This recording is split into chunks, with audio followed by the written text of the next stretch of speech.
Living with the Himalayan Masters by Swami Rama.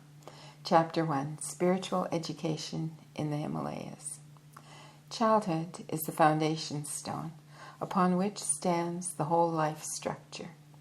The seed sown in childhood blossoms into the tree of life.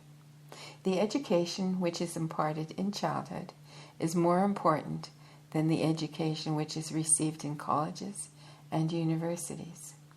In the process of human growth, proper guidance along with environmental learning is important. The sacred Himalayas. The Himalaya ranges extend over almost 1,500 miles in length.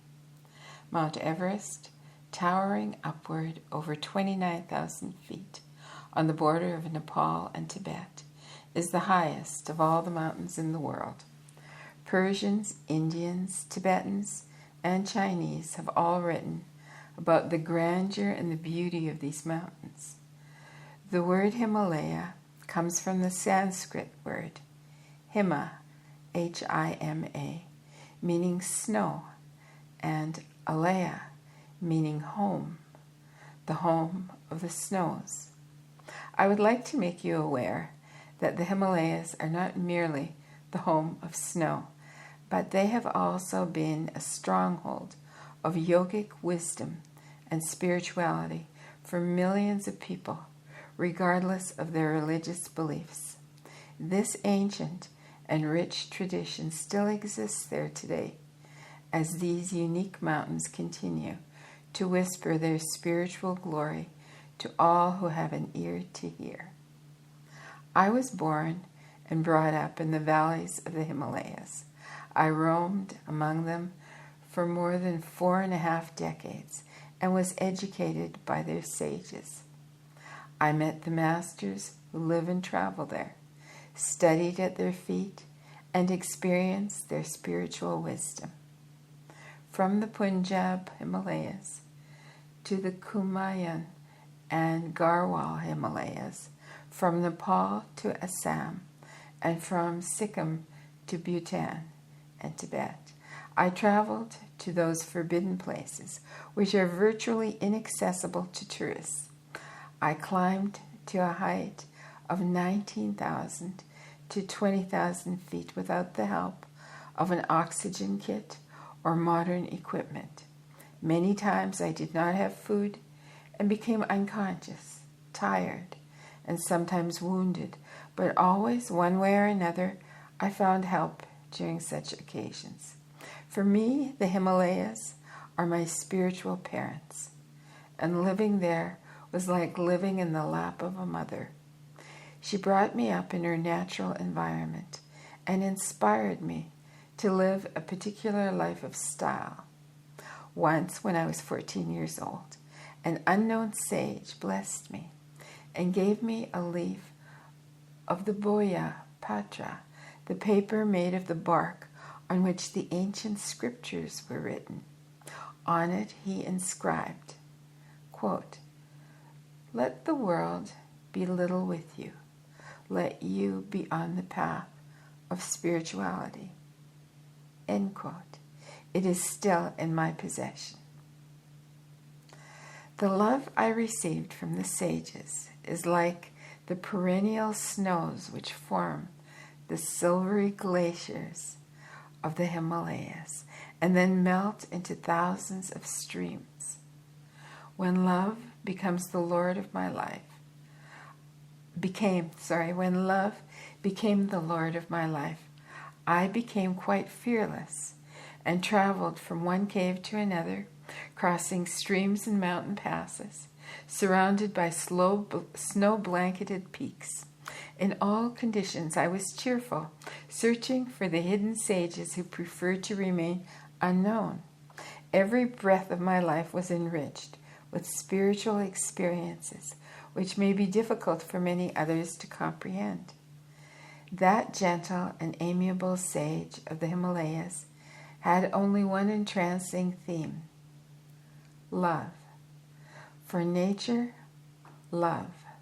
For creatures, and love for the whole. The Himalayan sages taught me the gospel of nature when I started listening to the music coming from the blooming flowers, from the songs of the birds, and even from the smallest blade of grass and thorn of the bush. In everything lives the evidence of the beautiful. If one does not learn to listen to the music of nature and appreciate her beauty, then that which impels man to seek love at its fountain may be lost in the remotest antiquity. Do you need psychological analysis to discover in nature the source of so much happiness, of so many songs, dreams, and beauties? This gospel of nature speaks its parables from the glacial streams, the valleys laden with lilies, the forests covered with flowers, and the light of the stars. This gospel reveals that emphatic knowledge through which one learns truth and beholds the good in all, its majesty and glory. When one learns to hear the music of nature and appreciate her beauty, then his soul moves into harmony with its entire environment. His every movement and every sound will surely find its due place in human society.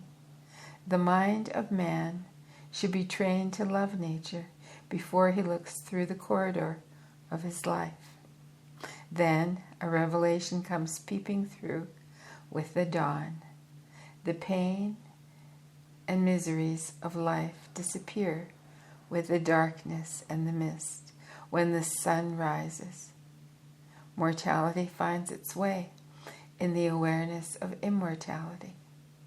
Then a mortal being suffers no more from the pangs and sorrows which death seems to shower upon him. Death has for ages been a constant source of misery, but at death, man learns to become one with the infinite and the eternal. When one learns to appreciate fully the profundity of nature in its simplicity, then thoughts flow spontaneously in response to the appeals of his delicate senses when they come in contact with nature.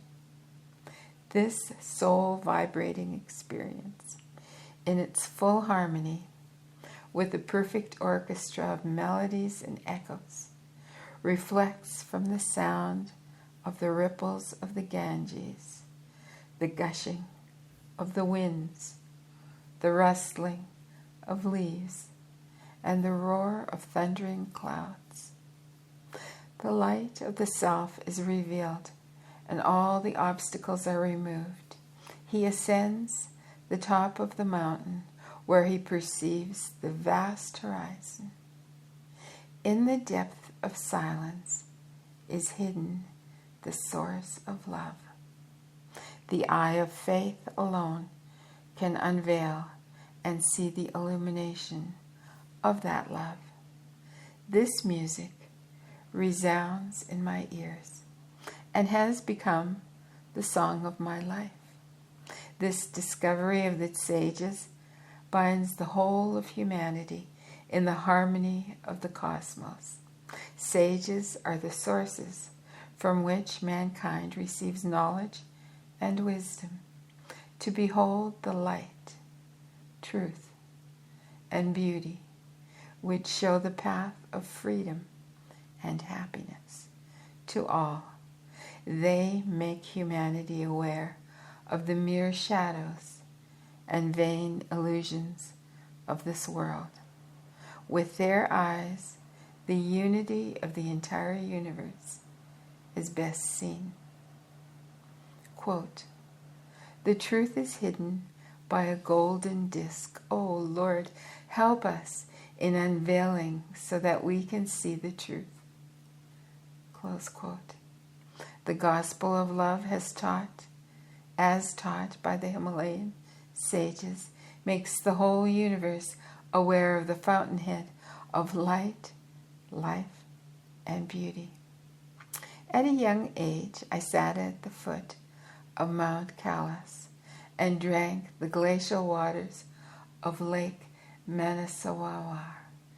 Often I cooked the vegetables and roots grown by Mother Nature at Gangotri and Kedarnath.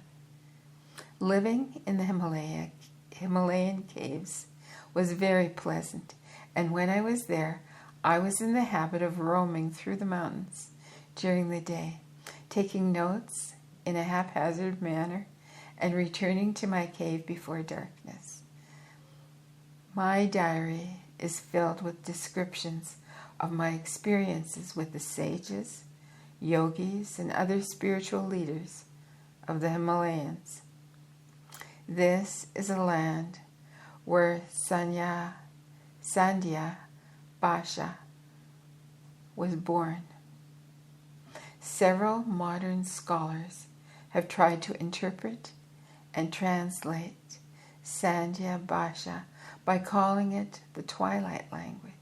Actually, the way I was taught this language is entirely different from the concept of the modern writers, have of it.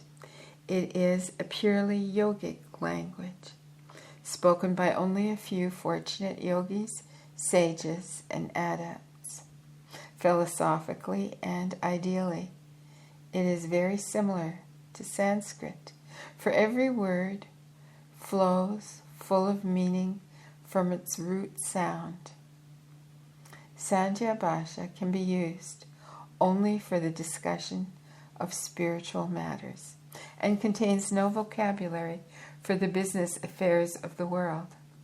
When the sun weds with the moon, when the day weds with the night, when an Ida and Pingala, the left and right energy channels of the human body, equally flow, that union is called Sandhya or Sushumna. Sushumna is the mother of those whose womb was born the language Sandhya Basha or twilight. During that period of Sushumna, the yogi derives the greatest joy that anyone can consciously experience. When a yogi speaks with other adepts, then they converse in this language, which is hard for others to understand. Knowledge of the appropriate way of chanting the Vedic verses is slowly diminishing because the grammar of the Vedas is different from the Sanskrit language. The grammar of the Vedas is called Nirukta, Nirukta. Similarly, the grammar of Sandhya Basha is completely based on sounds and is diminishing. As the musicians of classical music can make notes from sounds and their pitches, so the notes can be made from the sounds used in Sandhya Basha. It is called the language of devas, gods. When one sits in the mornings and evenings on the tops of the mountains, he can see beauty all around. If he is a spiritual man, he can understand how this beauty is an inseparable aspect of the Lord, whose attributes are Satyam, Shivam, and Sundaram, truth, eternity, and beauty. This is the land of devas. In the Himalayas, dawn, in brackets, Usha, Usha, and twilight, Sandhya, when the day weds the night, are not mere moments created by the rotation of the earth, but have a deep symbolic meaning. Morning, afternoon, and evening, the night had their own beauty. which no language can ever describe. Many times a day, the mountains change their colors because the sun is at the service of these mountains. In the morning, they are silvery. At noon, they are golden. In the evening, they look red. I thought that my own mother was dressing to please me in many different colored saris. Do I have vocabulary to explain this beauty through the language of the lips? It is the only language of the heart in which I can speak, but the words do not roll down through my lips. I can give you only a glimpse of these beautiful mountains. Their beauty is splendid and beyond description. The morning environment of the Himalayas is so calm and serene that it leads an aspirant spontaneously into silence. That is why the people of the Himalayas become meditators. Nature strengthened the schools of meditation. When I lived in my cave, Usha, dawn, holding the rising sun in her palm, would awaken me every morning as though my mother were standing before me. The rays of the sun penetrated gently through the entrance. In the cave there lived several yogis studying the wisdom of the Upanishads at the feet of the Master. In the evening, when the weather clears and the sun breaks through the clouds, it seems as though the mighty painter were pouring out millions of colors on the snowy peaks, creating paintings which could never be duplicated by the brushes and colors of the tiny fingers of artists. Any art that exists in Tibet, China, India, and Persia has some influence of the Himalayan beauty on it. A few times I too tried to paint, but I stopped using my brushes because my paintings seemed to be mere scribbles drawn by a child. Beauty remains bound within the limitations of human realms if it is not appreciated heartily. When one becomes aware of the higher level of beauty which projects itself through nature, he becomes a great artist. When an artist becomes aware of that fountain from which arises all beauty, then instead of painting, he starts composing poems. The brush and colors do not have access to that finest level of consciousness. Spiritual beauty needs to be expressed on increasingly deeper and more subtle levels. The most ancient travelers of the Himalayas are the clouds which roll gently from the Bay of Bengal, rising from the ocean. These monsoon clouds travel towards the snowy peaks of the Himalayas, hug them, and return roaring to the plains, laden with pure snowy waters. They shower their blessings and bestow them upon the soil of India. Kalidasa, a great Sanskrit poet, known as the Shakespeare of the East, composed many poems about these clouds. Meghaduta is a solitary example of an excellent collection of these poems. In these poems, Kalidasa used the clouds as messengers to deliver his message to his beloved, who was captive in the Himalayas. The Ramayana and Mahabharata, famous Indian epics, are full of praises describing pilgrimages to the Himalayas. Even modern poets of Hindi and Urdu like prasad, Prasad, and Iqbal, Ickbal, could not resist composing poems on the Himalayan beauty. Many Sanskrit poets, such as Mahimna Stotra, are sung as though a traveler were going up and coming down from the Himalayas. I also used to compose poems and sing, although I was not a good poet or singer. The classical music of India borrowed ragas like Pahari, Pahari, from the melodious tunes from the melodious tunes sung by the girls from the tops of the mountains. The Himalayas remain replete with mysteries for poets, artists, musicians, and travelers, but they reveal their most important message only to those who are prepared. Mystics alone can unveil the real secrets of these wondrous mountains. I used to roam in the mountains with my pet bear, who was very loyal to me. He was fond of me and became very possessive. He wouldn't hurt anyone, but would knock down anyone who came near me. I called him Bola, Bhola, and he was my finest companion during those days. For 11 years, he lived near my cave and would always wait for me to come out. My master did not approve of my growing attachment to this pet, and he used to tease me, calling me a bear charmer.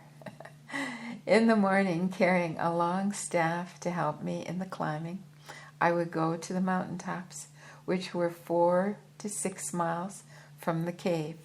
I had my diary, a few pencils, and the bear Bola with me. After the 15th of September, it starts snowing in the Himalayas, but I continued my long walks to the nearby mountaintops, singing the hymns of the Divine Mother. Occasionally, the thought would flash in my mind that my life belongs to those who follow our tradition.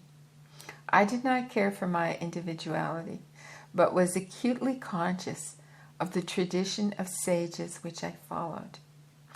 Even though I broke the discipline many times and became rebellious, I was still forgiven.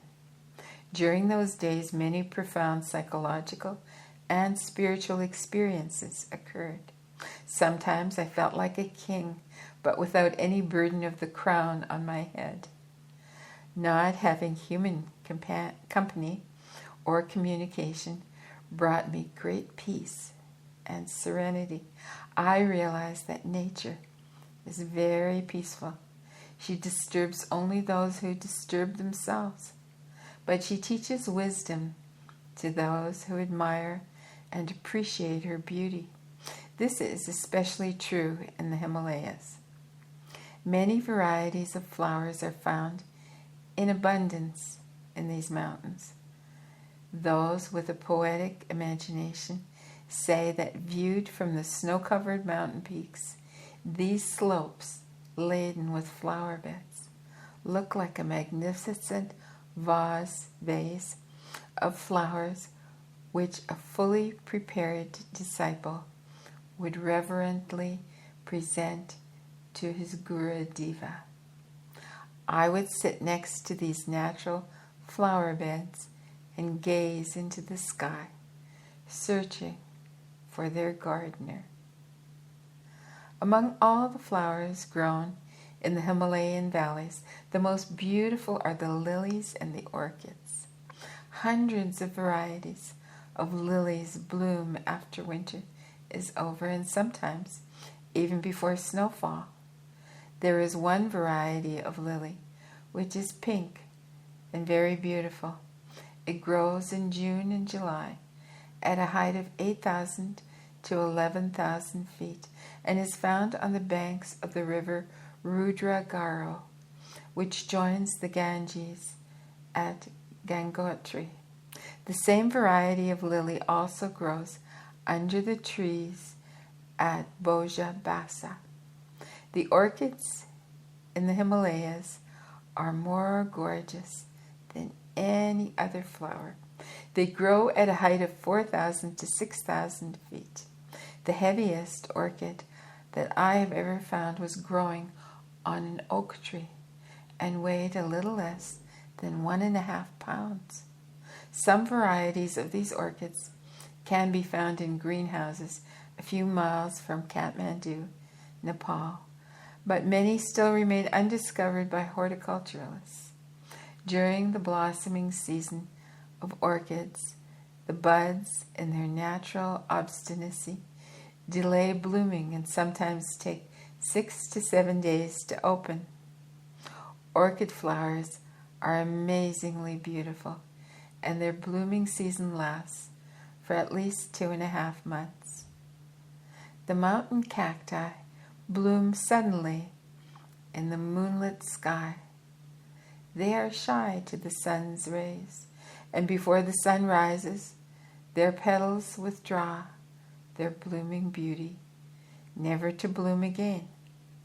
I know of more than 25 varieties of succulents and cacti in the Himalayas which are used for medicinal purposes.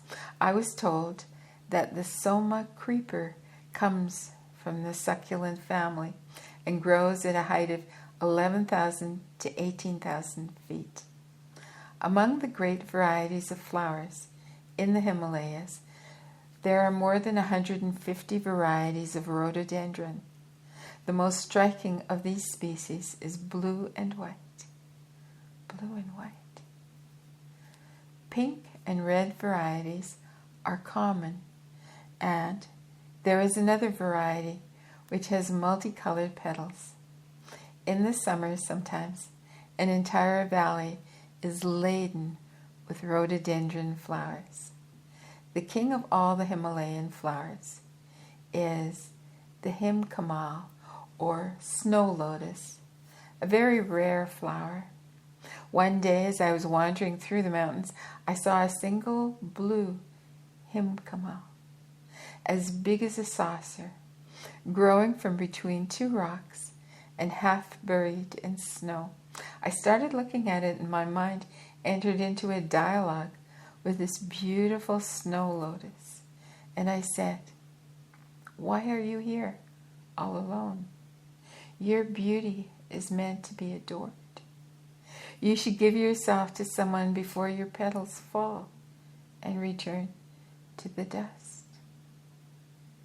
As the breeze blew its stem, it shook and then bent towards me, saying, "Do you think I am lonely, being all alone? All alone means all in one. I enjoy these heights, the purity, the shelter of the blue umbrella above." I wanted to pick the flower and considered pulling it out and taking the whole plant to my master. I compared my whole life, my own life, to this lotus, and said like an irresponsible, joyous child, "What will happen to you if I crush your petals?" The lotus replied, "I will be glad, for my fragrance will radiate everywhere, and the purpose of my life will be fulfilled." I pulled the lotus out by its roots and took it to my master, but he was not appreciative. He had never liked to use flowers and their fragrance, except on a few occasions when he instructed me to collect flowers from the forest for worship. That was the last day that I ever picked a flower. I felt that I had been depriving Mother Nature by snatching her child from her lap. I never picked a flower again. Beauty is to be admired and not to be used, possessed, or destroyed. Aesthetic sense develops when one starts appreciating the beauty of nature. To satisfy and fulfill my desire to be all alone, I wandered here and there, admiring nature just by being with her. Sometimes I would go down to the snowy streams and look at the ripples, kicking each other as they moved forward. The rivers and streams running from the tops of the glaciers looked like many long locks of hair. The music created by the streams is quite exhilarating. I would compare the stream of life with those ever-flowing streams and watch how a mass of water running towards the ocean would not leave a gap. The currents would never turn back, but another mass of water would fill the gap. There was always continuity. Those streams are like the perennial flow of life.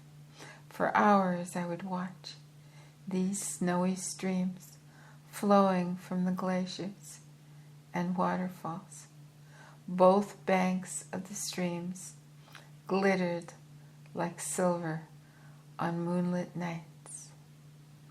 Living in that part of the Himalayas where the Ganges flows, I would stay seated on its rocky banks and gaze at the blue sky and the clear moon which paled its light on the sands.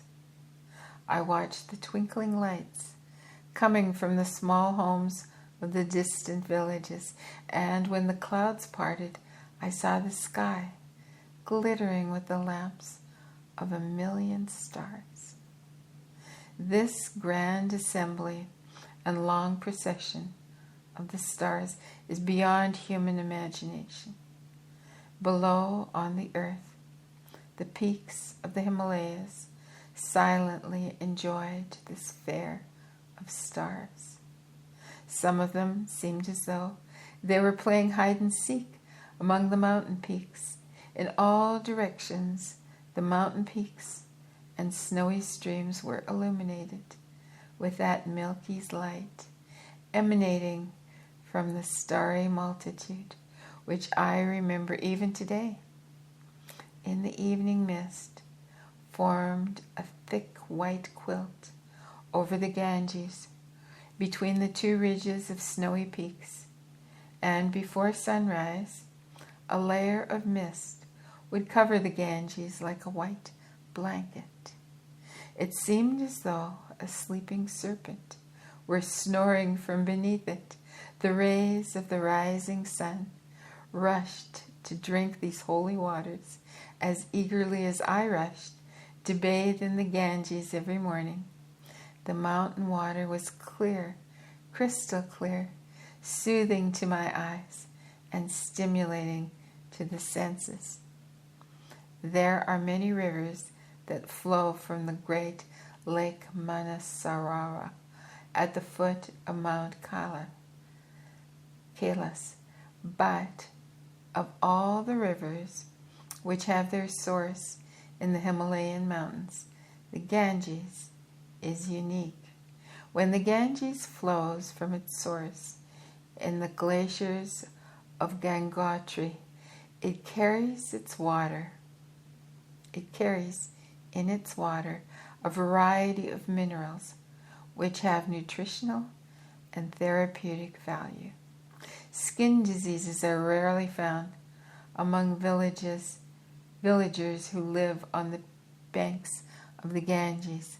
A bottle of Ganges water is kept in every home, and practically all the villagers give it to dying persons to drink. When bottled, this water does not become stagnant, and bacteria do not survive in it, although they do in the water from other rivers. Long ago, sailors learned that drinking the water from the Ganges, carried by the ships traveling from Calcutta to London, did not stagnate, but water from the Thames, carried by ships traveling from London to India, had to be replaced by fresh water along the way. The unique chemical components and minerals of this water have been analyzed by many scientists from all over the world. Dr. Jagdish Chandra Bose, B-O-S-E, a prominent Indian scientist, analyzed the Ganges water and concluded, "There seems to be no other river water like this Anywhere in the world, its mineral qualities have powers to cure many diseases. When the Ganges comes down to the plains, however, it is fed by many polluted streams and rivers, and the merits of its water are lost. Some of the villagers throw the bodies of their deceased into the Ganges, believing that by so doing, the souls of their loved ones will go to heaven. Personally, I don't approve of polluting water and then drinking the same water and calling it holy. I was instructed by my master not to drink from the water, nor to bathe in the water of the Ganges, with any idea that by doing so my sins would be washed off. He taught me the philosophy of karma, and he said, one has to reap the fruits of his karma. The law of karma is inevitable and accepted by all the great philosophies of the world. As you sow, so shall you reap. Learn to perform your duties skillfully, without aversion or attachment, and do not believe that anything can wash off your bad karma. Taking a bath in a river and making pilgrimages from one shrine to another will not free you from the bondage of karma. Such belief is only superstition and has no logic. The rivers flowing from the Himalayas enrich the soil of India and feed more than 600 million people today. Yet some call these mountains poor. Writers dare say that the Himalayas are economically disappointing, having few mineral deposits and being unable to support enterprises on a large scale. I agree with them. Economically, these mountains are not rich. They are spiritual mountains and provide for renunciates, not for the materially wealthy. Those who have tried to explore the riches of the Himalayas from an economic viewpoint have met with failure, and those who will undertake such ventures in the future will be similarly disappointed. Himalayan villages have not received their share of modern education, technology, and medicine, even though the Himalayas are the reservoirs for the drinking and irrigation waters for the whole of India. Indian planners are unwise in not placing greater emphasis on this important resource. However, the Himalayan inhabitants prefer things to remain as they are. Leave us alone without exploitation. Just be grateful and respect us from a distance. These are the words I hear from many villagers of the Himalayas. The economy of the villages is supported by the nearby tiny terraced fields where barley, wheat, and lentils are grown. Livestock include buffaloes, sheep, cattle, ponies, and goats. The villagers live in the Punjab and Kashmir Himalayas, in the Kumaon and Garhwal Himalayas, and in the Nepal and Sikkim Himalayas. They all have common characteristics. They are poor but honest. They do not steal or quarrel. In the villages high in the mountains, no one even locks his door. Locks are not needed. There are places of pilgrimage there. If you go to a shrine high in the mountains and drop your purse on the path, it will be there when you come back. Weeks later, no one will touch it. They consider it disrespectful to touch someone else's things without permission. Why should we need someone else's things? They will ask. There is no greed, for their needs are few. They do not suffer from materialistic insanity. The villagers are dependent on the plains only for salt and for oil to burn in their lamps. These village societies are less corrupt than most others in the world. because of the people's simple, honest, and gentle habits. Life there is calm and peaceful. The people don't know how to hate anyone. They don't understand hatred. These people don't want to come down to the plains. When they leave the mountains, they do not feel comfortable around the people of the plains with their many tricks and games and pretenses.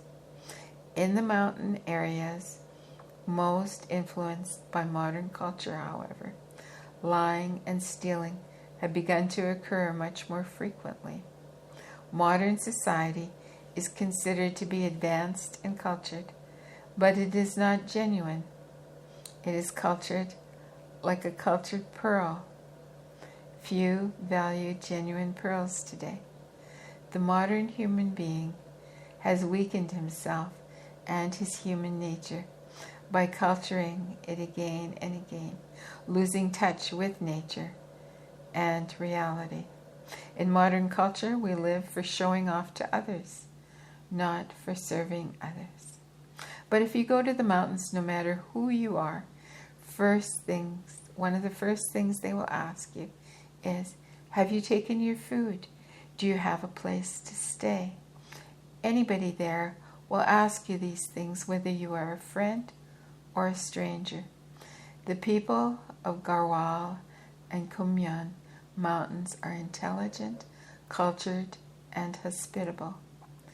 Kangra Valley art and Garhwal art are renowned for the unique pen and color work.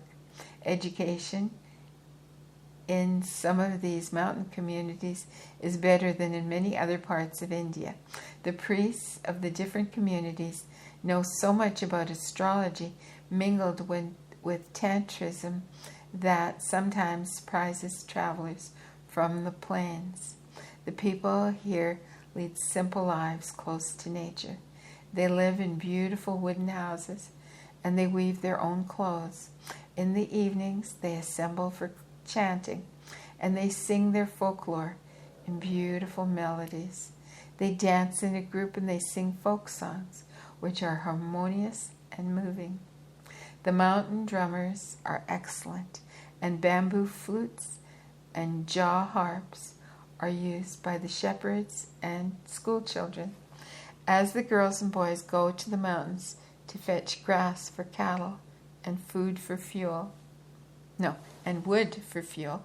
they spontaneously compose and sing poems. The children have their own way of enjoying life by playing hockey, and soccer. Reverence for parents and elders is one of the striking features in the Himalayan culture. Most of the trees, which grow at heights of 4,000 to 6,000 feet, are oaks, pines, and devaduro, which are fir trees of various kinds. In the high mountains, Bhoja Patra grows and supplies bark paper, which the villagers use to record their experiences, their ways of worship, and the usage of the herbs. Every villager knows something about herbs, which are useful for many purposes in daily life. All the villages from Kashmir to Punjab, Nepal, and Sikkim have a reputation for providing strong and healthy soldiers for the Indian Army. The lifespan of the people is often over 100 years. The Himalayan community, which lives in the mountains of Pakistan, is called Hunza, Hunca.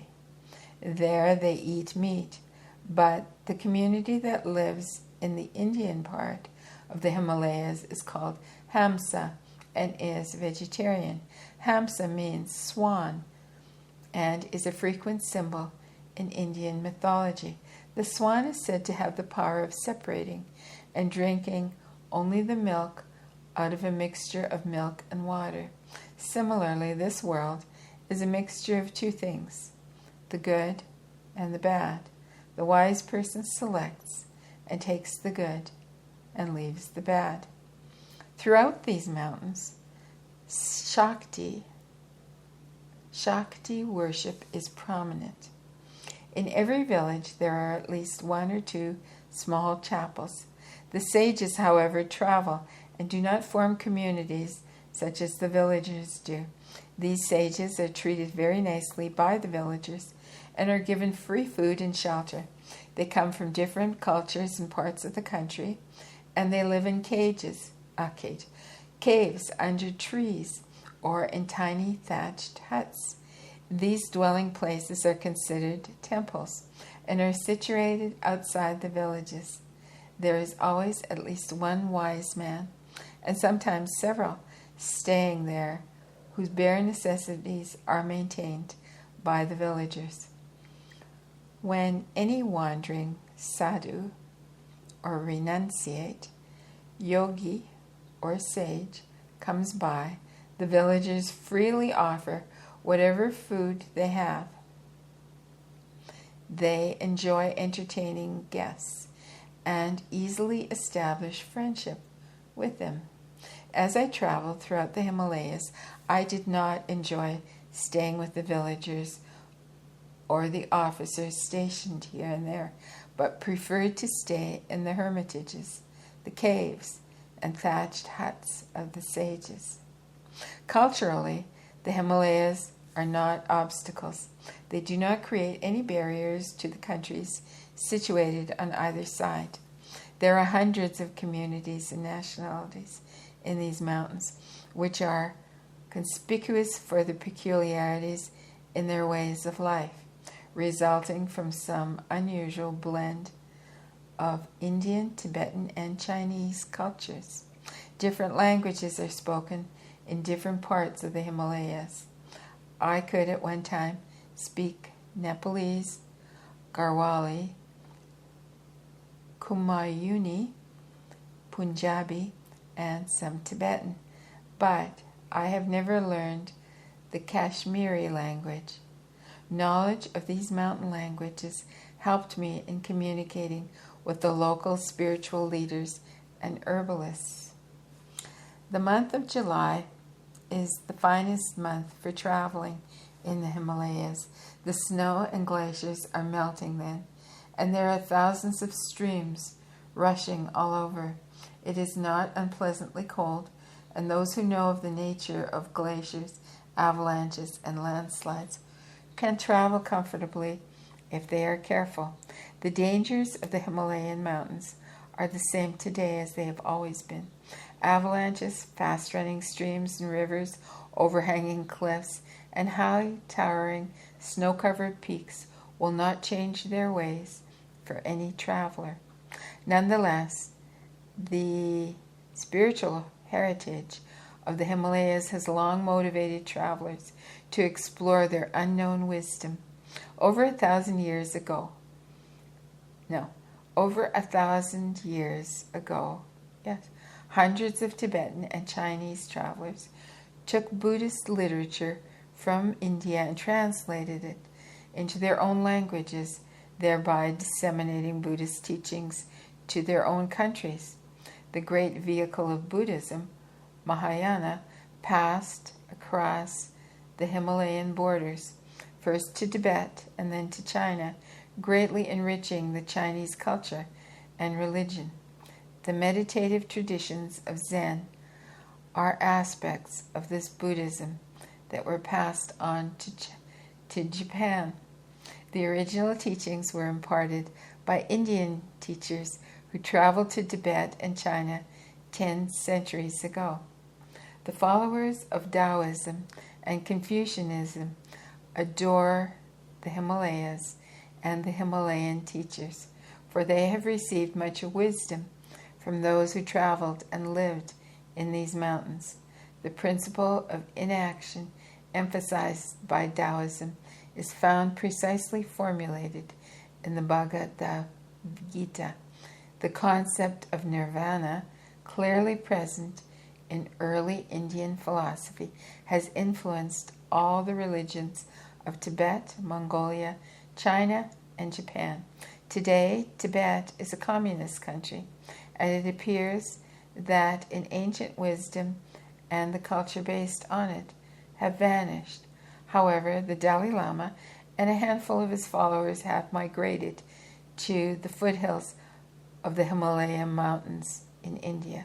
These mountains were my playgrounds. They were like large lawns spread as though Mother Nature had personally looked after them, so that her children who live in the valleys would remain happy, joyous, and aware of the purpose of life. It is there that one can come to understand that from the smallest blade of grass to the highest mountain peak, there is no place for sorrow in life. My 45 years of living and traveling with the sages of the Himalayas under the guidance of my Guru Deva enabled me to experience in a few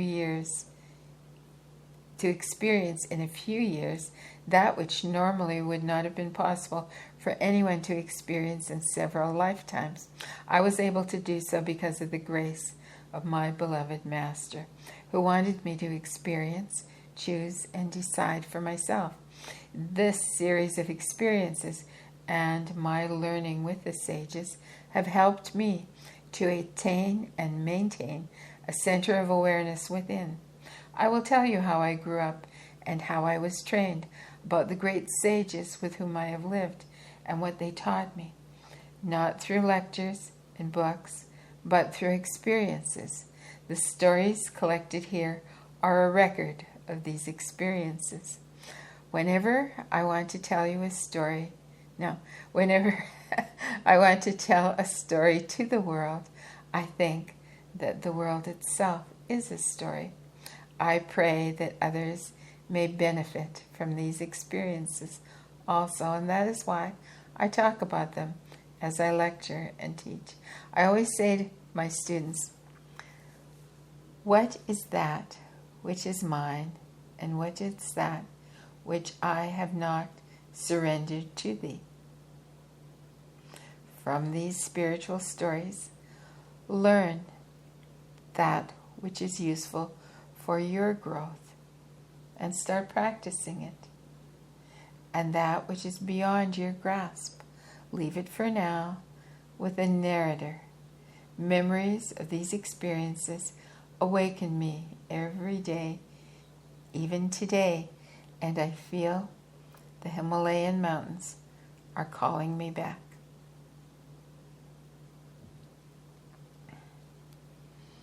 And that concludes the first part of Chapter 1. And I hope you're enjoying this. And if you are, please like and subscribe. And till soon.